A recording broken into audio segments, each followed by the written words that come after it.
All right, everybody, I am going to show you how I ink this bookmark, and I'm actually doing two of them. This bookmark is being given away for a fundraiser. I always think it's great as an artist if you can give back to other organizations that are doing something helpful. It's called the Bookmark Project, and I'll put a link in the description box for it if anybody wants to participate. It's to benefit a school in Africa for their students to buy books and things that they need. And as an art teacher, I think I know what it's like to struggle when you're like trying to afford things. And so it's great when you can help out another fellow teacher. So this is the finished inked one, and I'm actually going to paint this with watercolor. There is a second one right here on the side, and I'm going to actually ink that one so that you guys can see how that looks.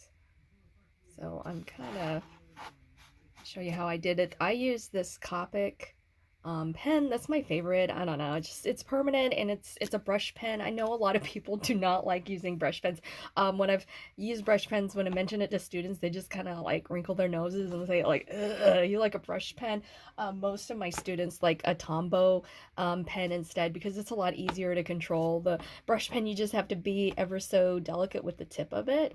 The tips do tend to wear out pretty quickly. I don't know, I've tried all different kinds of brush pens. My favorite actually is a Pentel, but because I'm going to be like painting over this with watercolor acrylic inks, I am just going to stick with the waterproof inks. So anyways, all right, I'm going to go ahead and start inking this.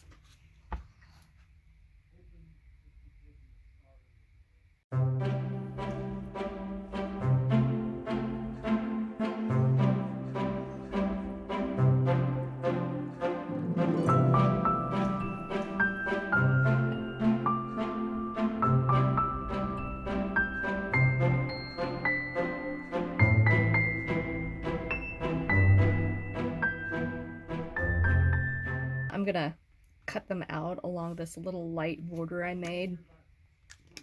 But anyways, that was inking my bookmarks. Thanks for watching. Bye.